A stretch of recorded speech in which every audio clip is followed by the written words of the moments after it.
Hi everyone, welcome to another 15 cards episode.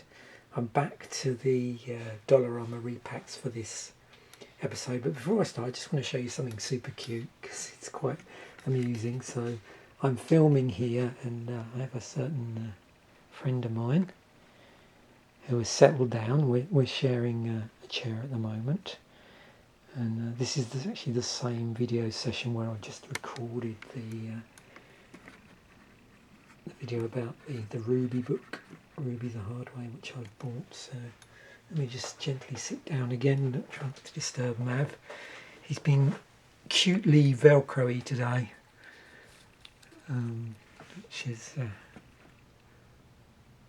anybody that's got a cat similar to Mav's temperament will probably have this thing where some days he'll be super clingy, although he doesn't necessarily want to sit in my lap. He'll be in the same room as me, on the same vicinity, or lie on my feet. And then other days I won't necessarily see him. He'll be out on some side quest or probably top secret mission somewhere, amusing himself, or maybe found an office chair somewhere to sit on. So anyway, back to the job in hand. Let me just pull my chair forward a bit. Okay. So let's see what we've got. These are always interesting. They keep changing. In the last few videos we've seen some really interesting inclusions in here. Okay. What have we got? Actually, let's do these one at a time, and I'll flip them over off camera. It's easier that way. So, okay. First card. Okay, at common, charismatic vanguard. 2 and a white creature dwarf soldier. 4 and a white creatures you control get +1/+1 until end of turn, and it's a 3/2. Okay, got something here from Kaladesh. 1 and a black, underhanded designs. It's an enchantment. Whenever an artifact enters the battlefield under your control, you may pay 1. If you do, each opponent loses 1 life and you gain 1 life. 1 and a black, sacrifice underhanded designs, destroy target creature. Activate this ability only if you control 2 or more artifacts. Okay. This from looks like it might be from Dark Ascension by I think that's the Dark Ascension set logo. Screeching Scab, 1 and a blue, 2/1, creature zombie. When Screeching Scab enters the battlefield, put the top 2 cards of your library onto your graveyard. Oh, I love this card. There's something about it. I think the first one I saw was a foil version, that's why. Sigilled Starfish, 1 and a blue, 0/3. Creature Starfish, tap, scry 1.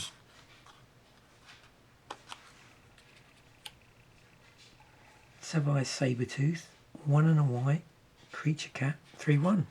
That's pretty straightforward. Now we have a Goblin Matron in here, 3 and a red, 1/1. When you enter the battlefield, you may search your library for a goblin card. Reveal that card and put it into your hand, then shuffle. So this is looks like a newer set, but an old border for that one. That's not the original Goblin Matron in terms of the old border. Okay. Then Arcanum Weaver, red, white, blue, 2/3, legendary creature, human wizard. Red, white, blue, tap. Sorry, did I say red, white, blue? I meant red, white, black. So yeah, it's red, white, black, not red, white, blue. So red, white, black, tap, sacrifice an enchantment, return target enchantment card from your graveyard to the battlefield. Oh, we've got the Lord of the Rings card here with featured artwork. Yeah, so no border. Knights of Dol Amroth. 3 in a blue, 3/3 creature, human knight. Whenever you draw your second card each turn, put a 1/1 counter on Knights of Dol Amroth. We have an Azorius Guildgate.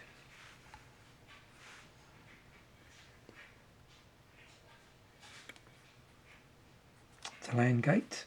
Enters the battlefield tapped, and you can tap it for white or blue mana. Ah, that looks cool. Path of Annihilation. 3 in a green. Enchantment. So this is from, would that be, what's MH3? Is that Modern Horizons 3? Okay. I didn't know there was that many Horizons. Devoid, this card has no colour.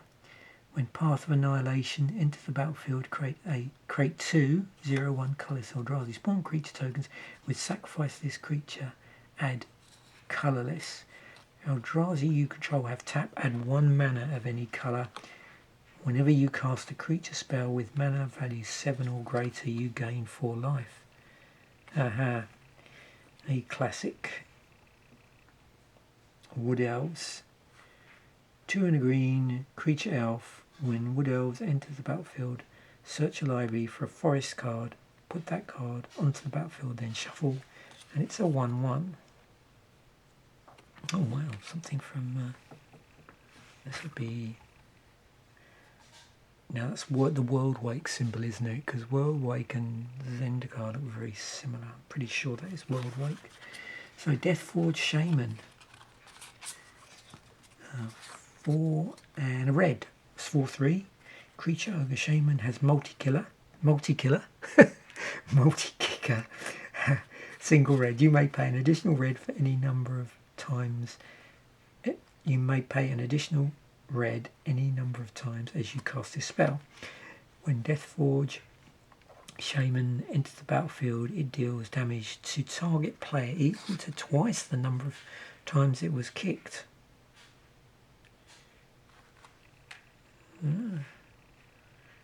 Horrid Vigor, 1 and a green instant. Target creature gains Death Touch and indestructible until end of turn. Oh, we've got a nice range of cards this time round. Whirler Virtuoso.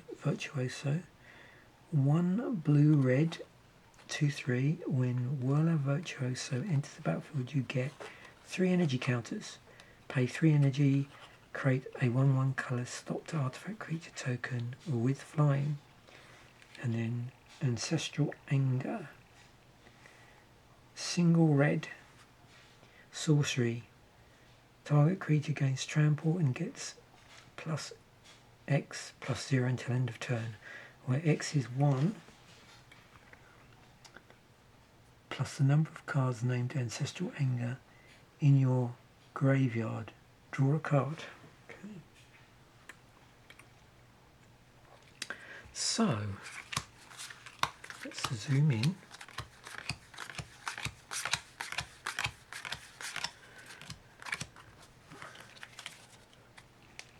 And see what we can see in the artwork. Interesting what we noticed this time around. So we don't have a ton of uncards, which seemed to happen in another series of pack openings I did, where I opened, what was it, 4 packs? I did buy these repacks fairly recently to recording the video as well. Yeah. So where's my little, oh there it is. Yeah, the other thing, no foil. Now, up till now we've been seeing a lot of foils in these. I think we've been getting 1 in each pack. And there's always a rare as well, but yeah. But no foil in this one. But a nice range of cards nonetheless. So it's pretty, all this is in the background here. I don't know if that's some part of a cityscape or a boulder. I don't know, difficult to tell. It's pretty gnarly looking shield there. It looks like someone's just picked up a car tyre or something.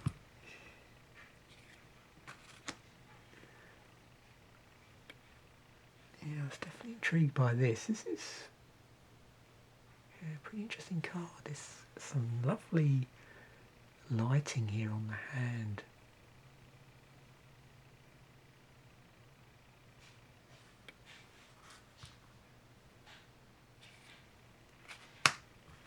Oh yeah, I remember this from,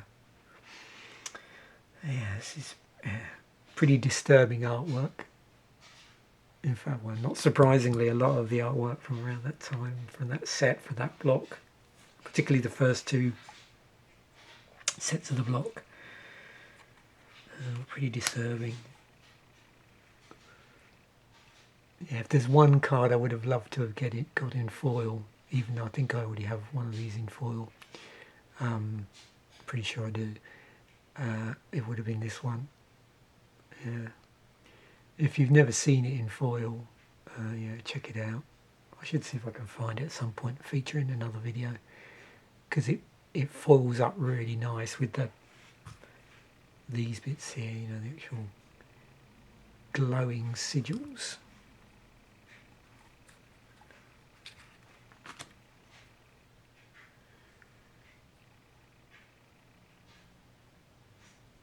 There's pretty interesting colours there on that saber tooth.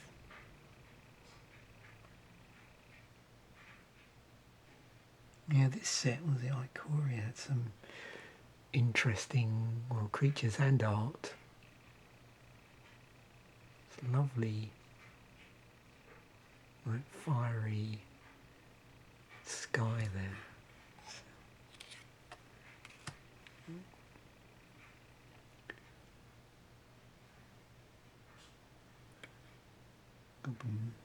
Sublimations.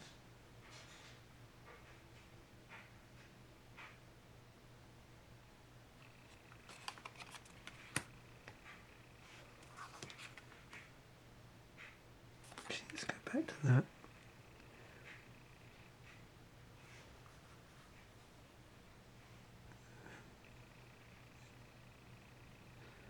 A couple of goblin characters in the background. I don't know, immediately with these sort of, whatever this is, those, oh, I have no clue what that is. Are those supposed to be some sort of deformed bird? I think they are, aren't they? Originally I thought it was just like some elaborate headgear, but this looks like, these might, yeah, these are birds, okay.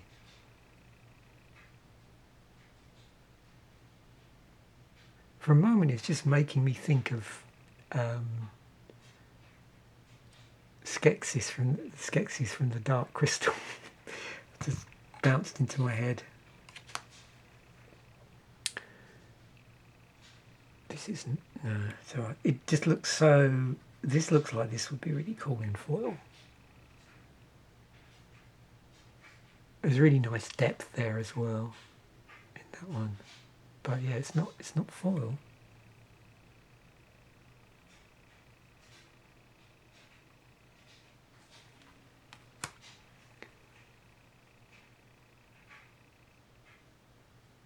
That's pretty cool, very Lord of the Rings-ish-esque.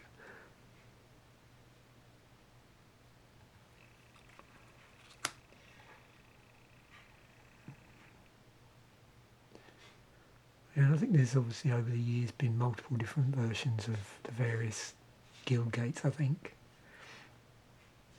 Wasn't there that thing they did when they got to, it must have been in this block where for one set, because it was reprinted I think across multiple sets, and as they reprinted it, didn't they change the perspectives and sort of had it close up and various other things, from what I remember. I'm trying to do that from memory. This one I was intrigued by.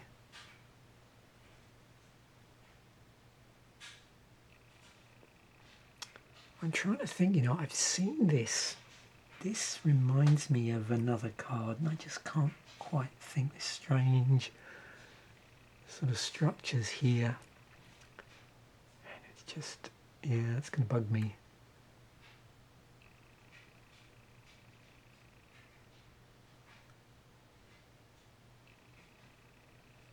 But it's, yeah, pretty, quite unusual artwork, isn't it? I don't know whether that was a thing they did for these type of sets, because like I said, what's that? Yeah, that does say MH3, I think. Yeah. Yeah, there's some sets I'm not quite as familiar with others, and definitely those sets fall into that category.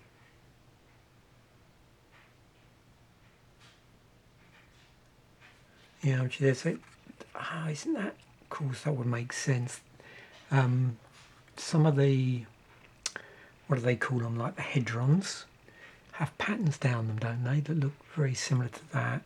And then, of course, you've got this sort of tentacle business, which you see in a lot of sort of Eldrazi stuff. So, yeah, that must be it. What else?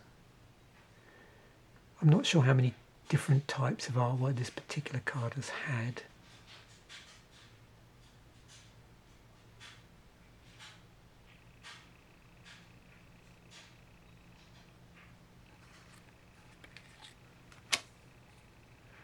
Okay, just showing what's going on here.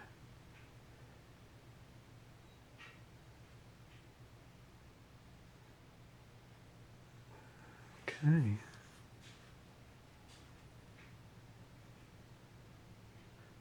I'm assuming this is some sort of object they're holding. I mean, I don't think it's their gauntlet on fire, or it's completely destroyed if it is.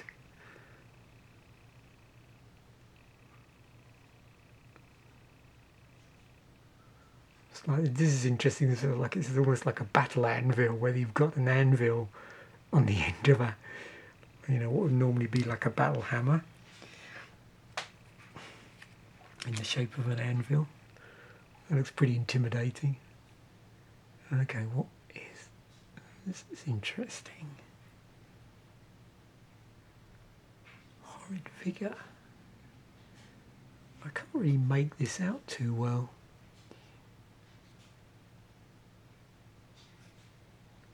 It's an interesting sort of take on, I'm assuming these are like sort of green, it's like green lightning. I don't know. Is that, I mean, yeah, so assuming this hand here with the three fingers, like this claw, belongs to this creature behind here with these sort of horns, I suppose. I don't know. It's difficult to see, really. It's quite sort of abstract in places. It looks like it's coming out some sort of primordial ooze.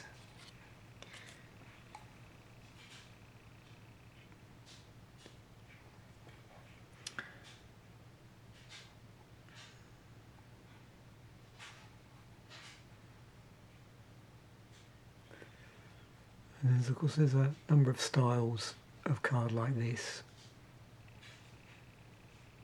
which have a really pronounced, like, 3D feel to them. And it's really interesting when you turn them. I wonder if you could see that.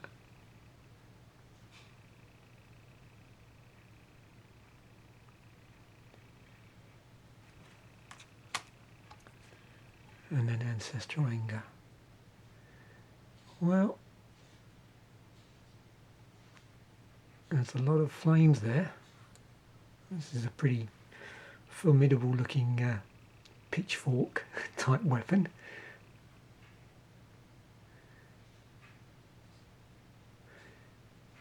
I'm assuming these other characters here are intentionally on fire rather than sort of accidentally on fire.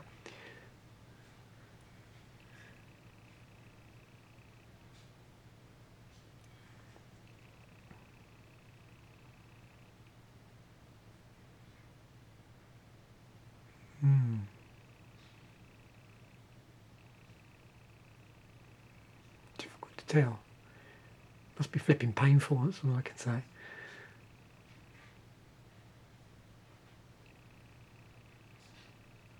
Looks like a sort of evening at Lewis bonfire night, actually. Anyway, there you go. Thanks once again for watching, and thanks to Mav. He's still well, he's not fast asleep, but he's still chilled out on flipping.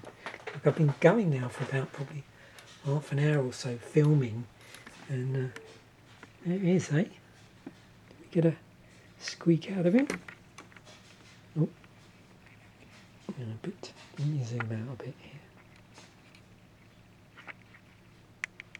Not zoom in, Mav. Zoom out. There you go. You going to say hi to the viewers? No? Buddy. Yeah. I was going to say hi. No?